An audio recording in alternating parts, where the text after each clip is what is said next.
Gloire à Dieu. Ce matin, j'aimerais vous partager la parole de Dieu et j'aimerais vous lire un passage que beaucoup de gens connaissent, l'ont vu dans des films, dans des scènes des films certains. C'est Acte 9, chapitre 4. Alors, c'est la version La Colombe que je vais lire. La plupart des versets, peut-être certaines changeront, mais j'ai pas ici. En tout cas, Acte chapitre 9, versets 5 et 6.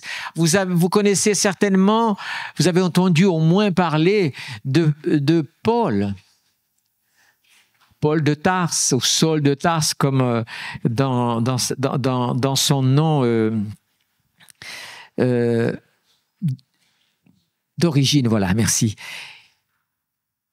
Il était un persécuteur de l'Église et il combattait ce mouvement qui venait de naître depuis peu de temps et qui était à Jérusalem et qui faisait, entre guillemets, des dégâts terribles puisque les gens étaient guéris, libérés, sauvés. Mais le problème parfois de la religion, c'est qu'elle ne comprend pas quand Dieu agit d'une manière ou d'une autre et très souvent, eh bien, dans son zèle, et aussi dans sa fureur, il a commencé à tuer des chrétiens, à persécuter, à les traîner en prison, à vouloir vraiment les faire renier la foi. Mais Dieu est un Dieu tellement de grâce et d'amour qu'il a regardé cet homme, il a dit, je vais le transformer et faire de lui un instrument pour la gloire de Dieu. Amen. Il est dit dans ce passage, donc, au moment où Paul a des lettres pour persécuter l'Église du côté de Damas, et donc il persécute, et quand il est sur le chemin, il a un plan, il a un projet, je mets un peu le contexte, c'est de persécuter encore, de ramener à Jérusalem plein de personnes qui se sont converties, on va dire, au christianisme, et de les persécuter, de les amener en prison, voire même les exécuter. Mais parfois, vous savez, ce qui est intéressant dans notre vie, c'est que la plupart d'entre nous, quand on grandit et qu'on prend conscience de notre vie, on a des projets, on a des idées.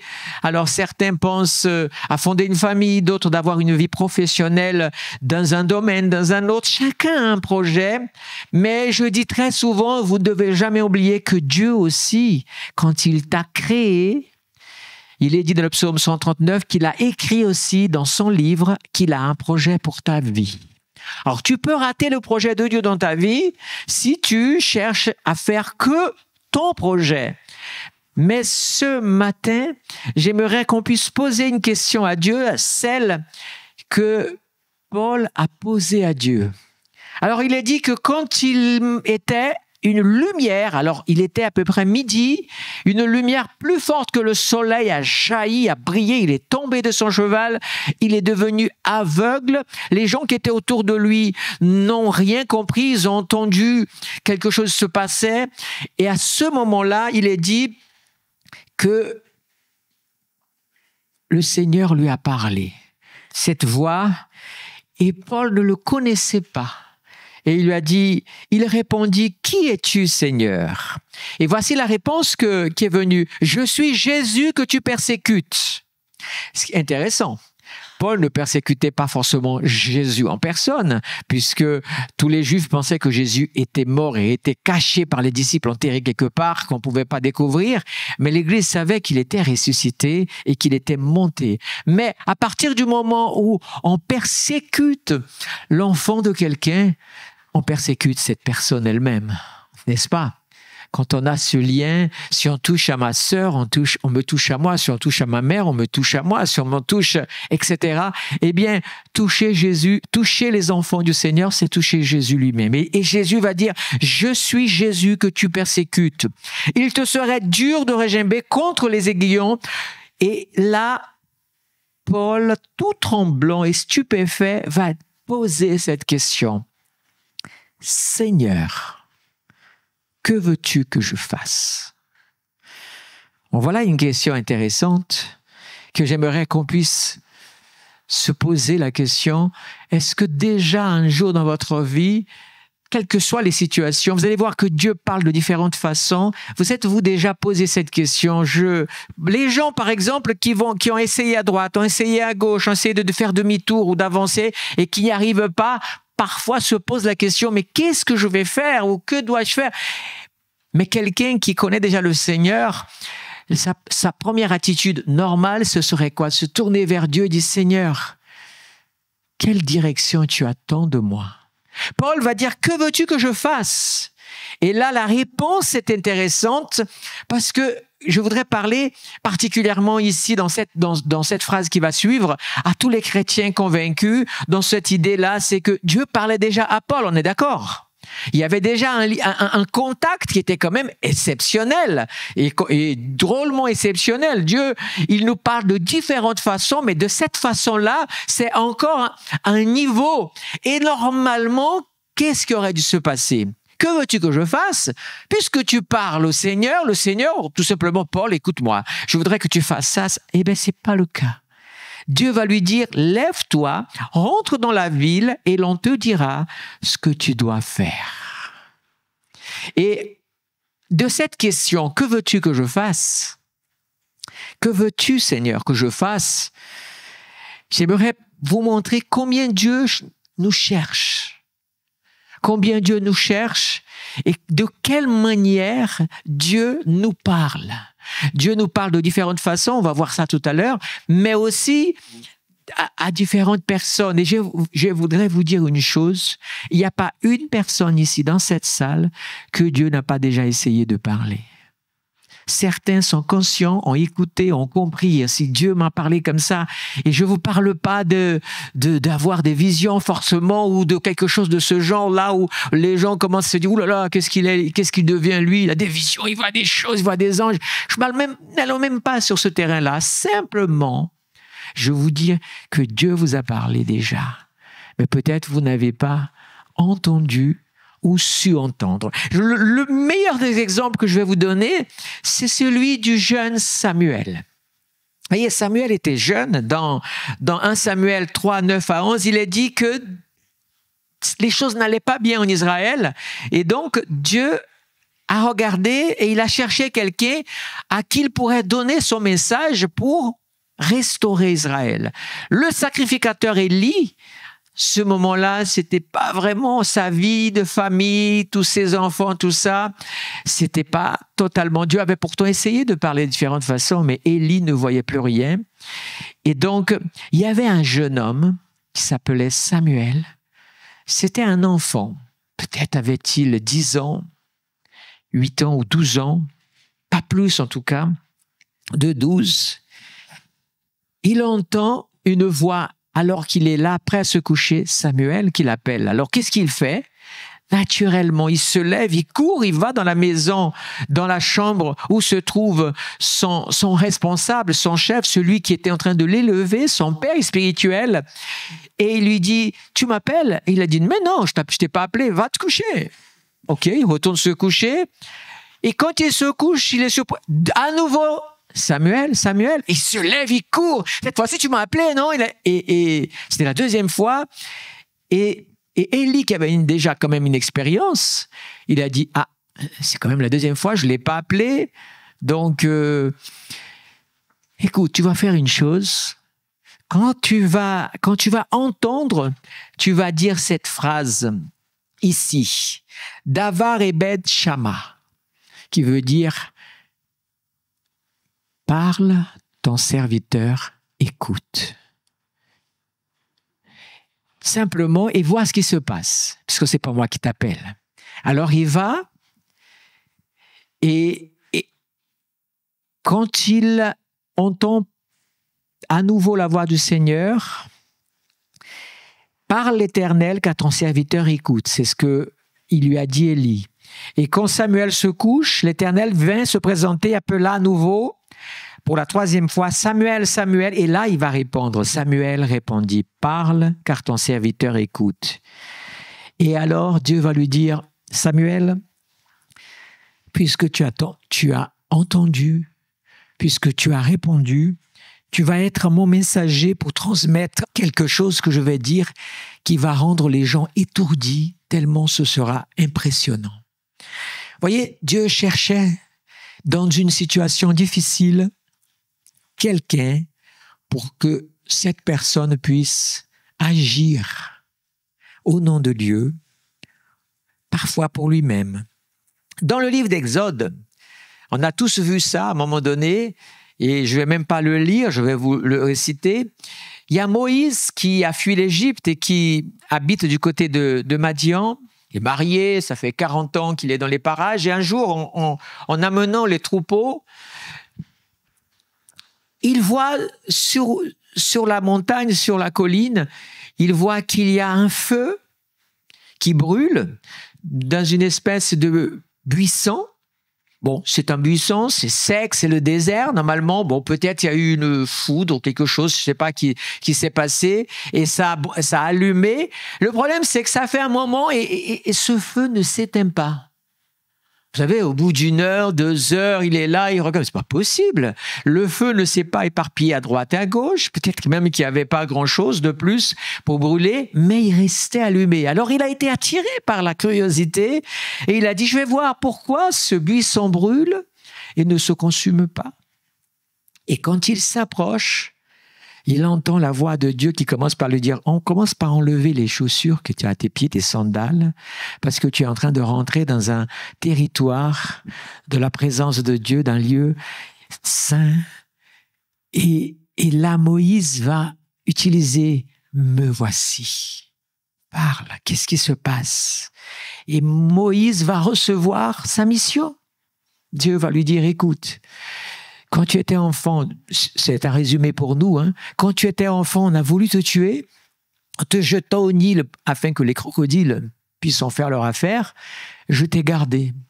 Ensuite, tu as eu 40 ans, tu avais tout un avenir en Égypte, mais tu as voulu faire le justicier, tu as tué un Égyptien pour sauver un Israélite, et là, te voilà persécuté à cause de ça, et tu es parti te réfugier, 40 ans encore se sont passés, tu es marié, tout ça, mais sache, Moïse, toi qui étais tiré des eaux, que j'ai aussi pour toi un plan, celui d'enlever mon peuple de l'esclavage. Oh, il ne voulait pas, hein? Il y a eu une discussion avec Dieu comme pas possible. Non, envoie un autre, j'ai pas envie, tout ça. Mais Dieu a insisté et l'histoire est connue de ce qui s'est passé. Voilà ces 2 exemples. Et puis, dans le livre de la Genèse 22, plus tard, Dieu va appeler un certain Abraham et il va le sortir de sa terre et l'amener dans une autre terre. Mais au chapitre 22, après ces événements, Dieu dit à Abraham, mise Abraham à l'épreuve et lui dit Abraham, et il répondit, me voici. Voici déjà une manière que Dieu a aussi de nous parler, c'est quand il nous met à l'épreuve. Il y a des personnes qui vivent des expériences avec Dieu, mais ont besoin d'être mises à l'épreuve pour savoir vraiment ce qu'ils ont dans leur cœur. Alors, j'ai choisi un texte et un homme qui sait comment Dieu peut parler. C'est dans le livre de Job. Et je vais lire ce texte et juste commenter ici avec vous. Et peut-être que vous allez identifier des choses dans votre vie au travers de ce texte. C'est le chapitre 33 de Job. Alors, c'est du verset 14 au 19, plus le 23 et le 24. Il est dit ceci. Dieu parle cependant tantôt d'une manière, tantôt d'une autre. Déjà, on apprend que Dieu ne parle pas que d'une façon. Et puis il dit, et on ne remarque pas. Très souvent, c'est ça. Combien de fois, à titre personnel, je peux dire, Dieu m'a fait comprendre quelque chose dans mon esprit, dans ma pensée, et à ce moment-là, j'avais cette idée de faire ça, mais j'ai dit non, je ne peux pas, j'ai autre chose. Et plus tard, j'ai regretté. Eh bien, c'était quelque chose que Dieu voulait que je fasse. Quelqu'un avait besoin de moi. Ou moi-même, au lieu d'aller à ce voyage, va plus tard. Parce qu'il y avait aussi une délivrance. Alors certains dans le monde que nous vivons appellent ça le 6e sens. Vous pouvez l'appeler comme vous voulez, Dieu n'a pas de souci avec ça. Mais à un moment ou un autre, celui qui t'a créé t'a pas mis au monde juste pour que tu naisses, apparaisses et disparaisses.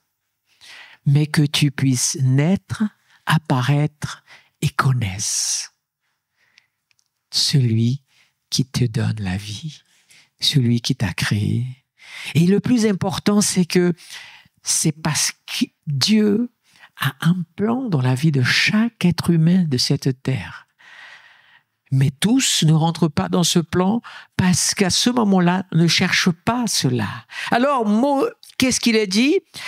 On ne remarque pas. Il parle par des rêves. Combien de personnes ont fait des rêves?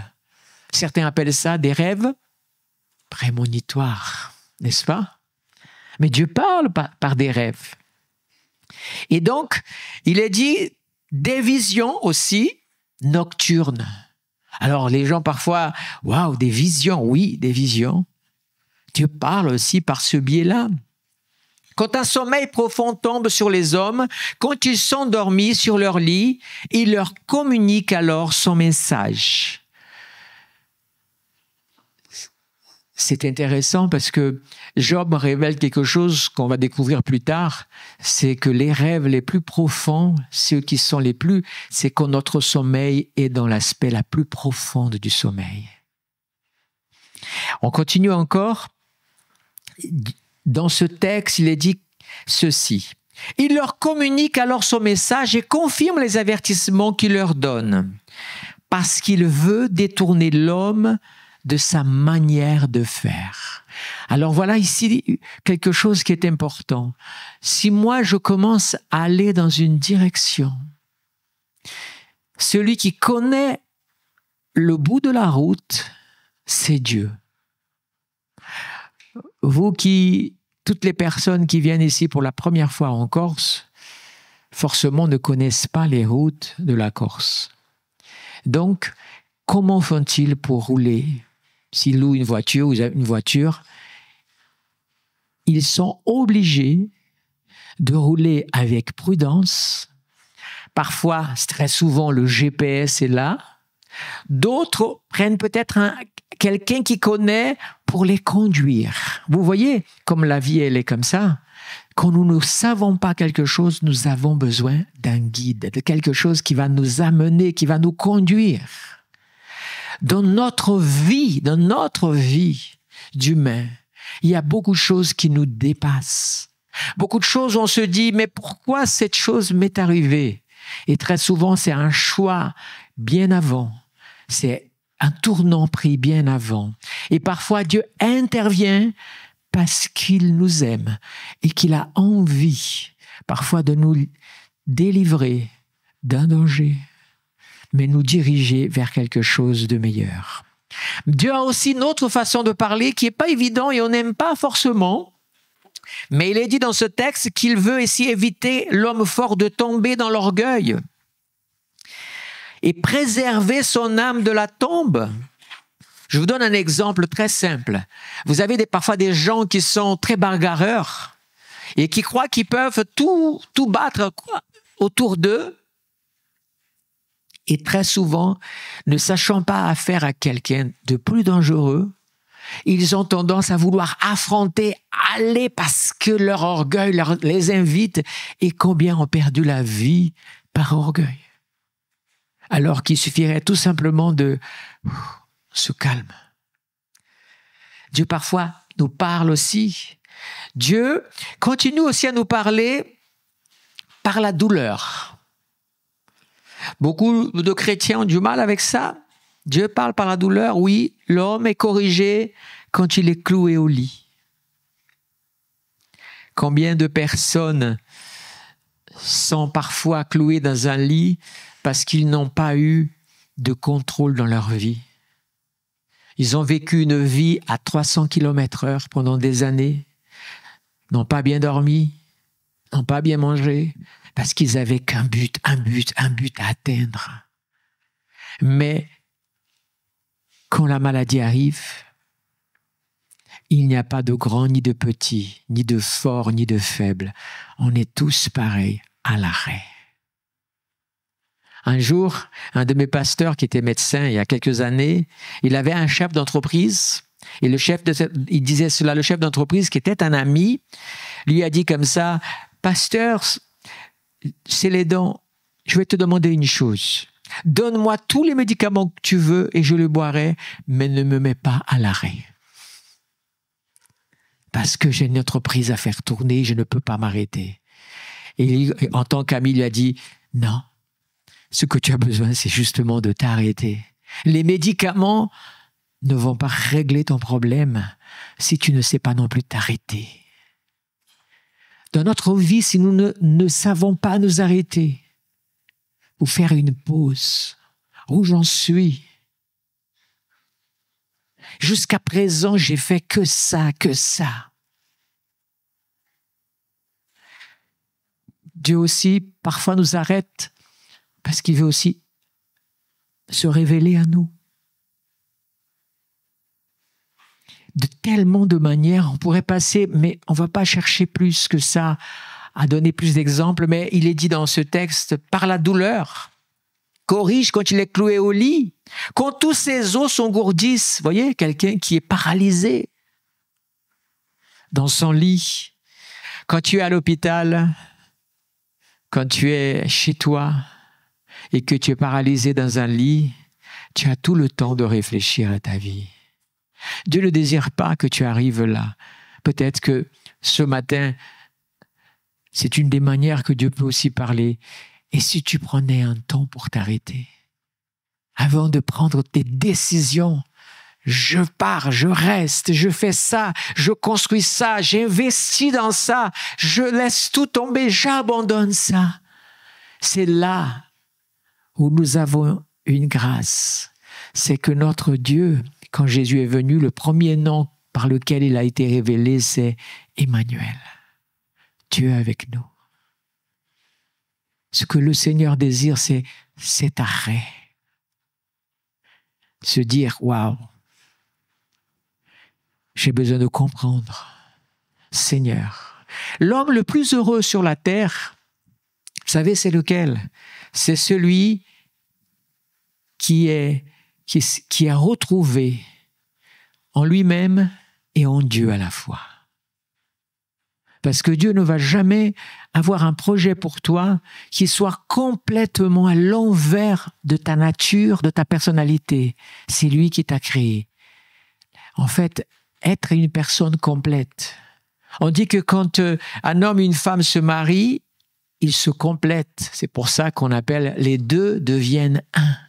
Vous voyez, si l'homme et la femme en se mariant deviennent un, imaginez, et quand ce un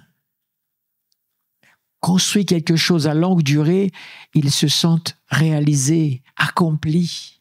Et vous savez, plus un couple avance en âge, plus ils se connaissent du regard et des choses se passent.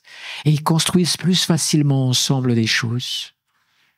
Je parle dans l'aspect positif, bien sûr, du mariage. Et même quand il y a des conflits dans un mariage, on peut apprendre des choses aussi. N'est-ce pas? Sur nous-mêmes, non? Mais laissez-moi vous dire que Dieu aussi, quand tu te retrouves en lui, dans ce qu'il a fait pour toi, dans ce qu'il désire pour toi, tu vas te retrouver encore plus complet que jamais tu ne l'as été de ta vie. Parce que tu es complet à ce moment-là émotionnellement, par ta famille, mais tu deviens complet spirituellement aussi, par ta relation avec Dieu. Et si professionnellement, tu réussis, tu es complet aussi dans tes objectifs. Tout ça pour dire que le Seigneur t'aime. La suite de ce passage dit, cependant, il y a pour lui un ange intercesseur, ne serait-ce qu'un sur 1000, qui annonce à l'homme le chemin à suivre. Dieu lui fait grâce. C'est ça qui est fabuleux dans le corps de Christ comme Église, c'est que quand nous avons des amis, comme nous avons des frères, et que nous nous égarons, eh bien, l'expression ici, c'est l'ange intercesseur. C'est quelqu'un qui va prier pour toi. C'est quelqu'un qui peut venir, parce que combien de personnes ne connaissent pas le Seigneur, ils viennent, d'accord, Dieu même, je veux bien croire, mais encore, comment je fais? Paul, quand il a dit « Que dois-je faire ?» Pourtant, il avait sa religion.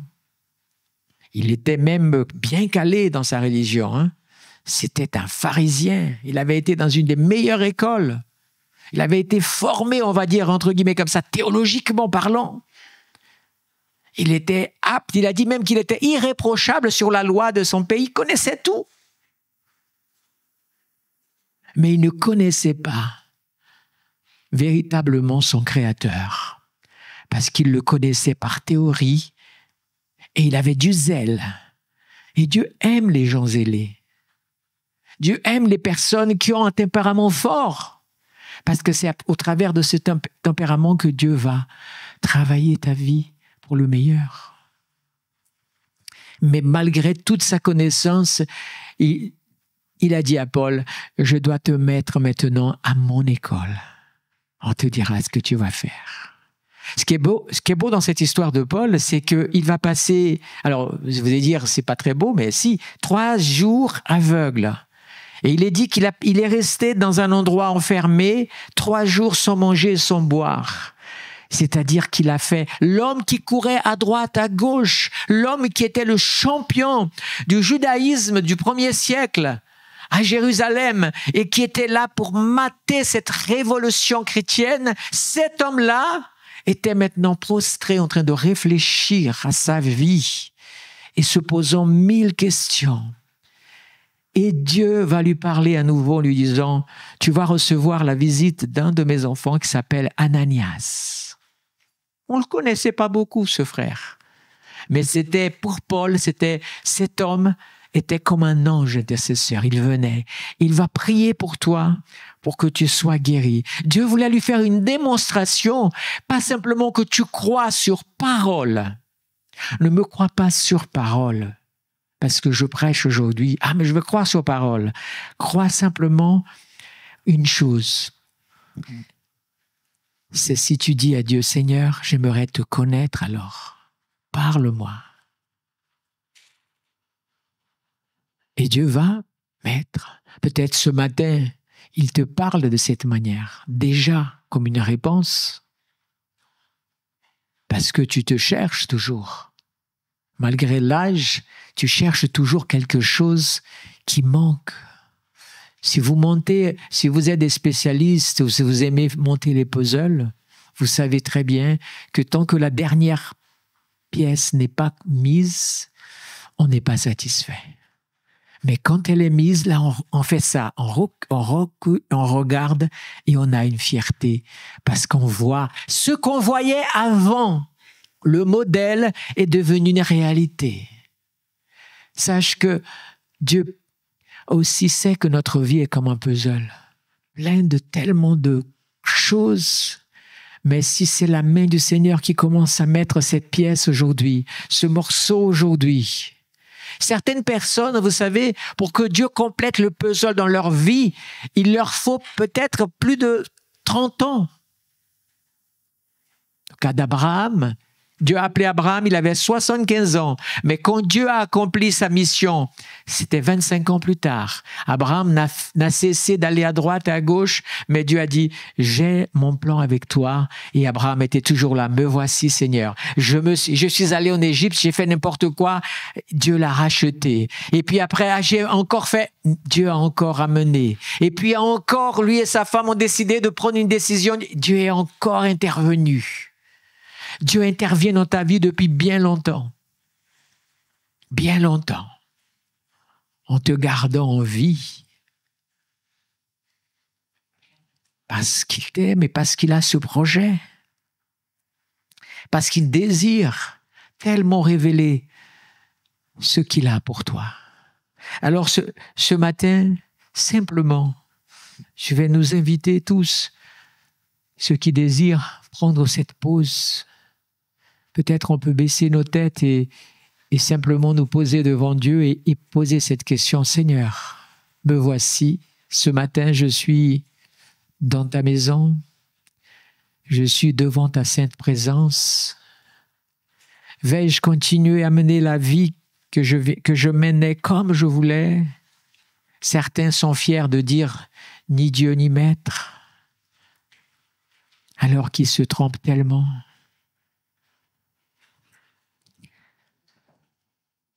Permets au Saint-Esprit de parler à ton cœur ce matin. Permets au Seigneur de toucher ton cœur ce matin. N'attends pas d'être arrêté dans ta course. Arrêté, parfois pour ton bien. Simplement, il y a ceux qui savent s'arrêter. Quand ils arrivent au feu et qu'ils voient orange, ils commencent à freiner. Mais il y en a d'autres qui accélèrent pour se dire « je peux encore passer ». Et le minimum qui peut leur arriver, c'est un radar qui les a filmés. Et le pire, c'est qu'un autre vienne dans son droit et il y a un accident.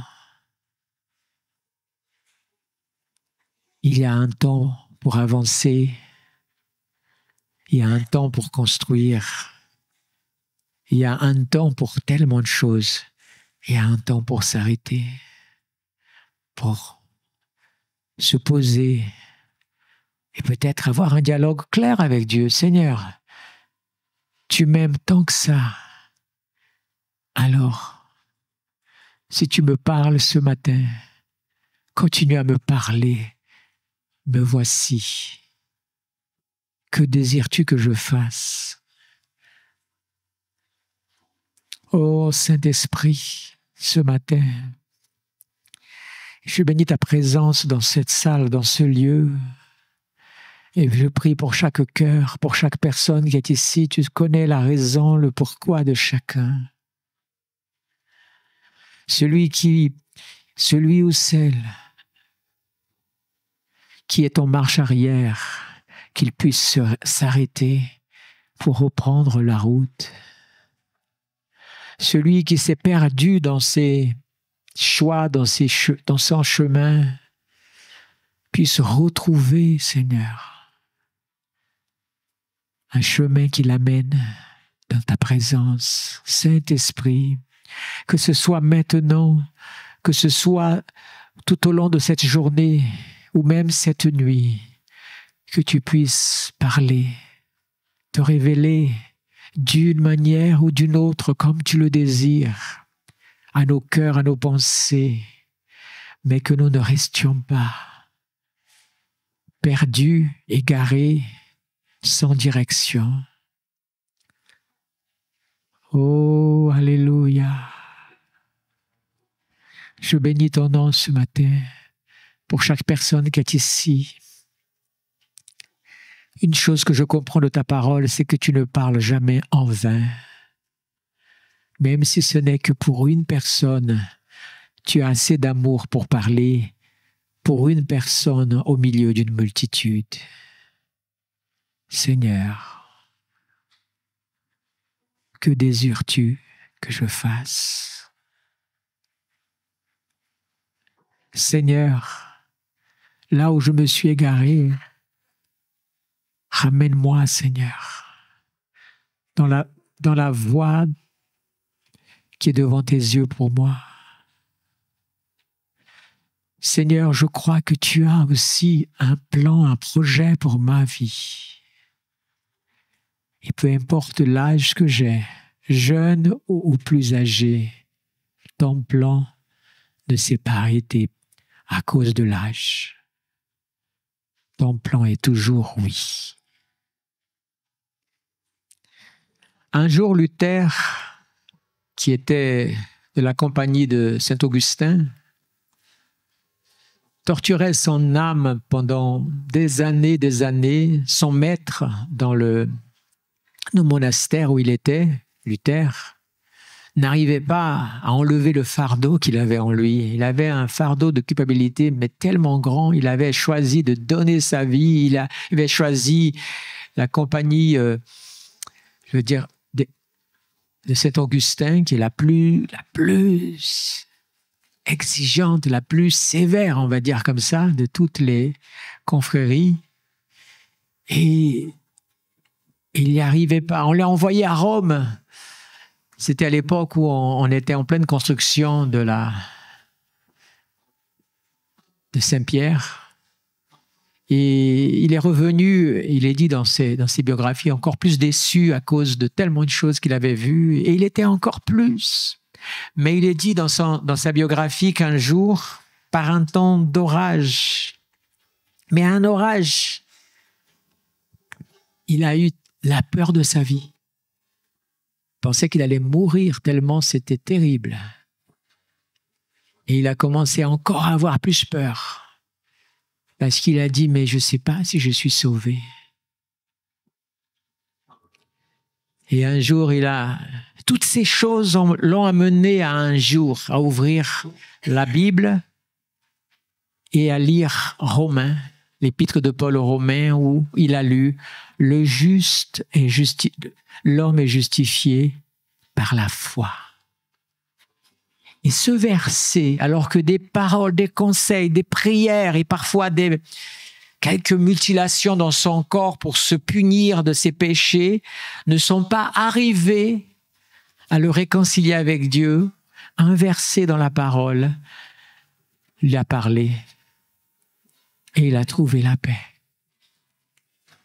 Ce n'était pas par les œuvres, ce n'était pas les actes, mais c'était par la foi. Alléluia. Que Dieu vous bénisse.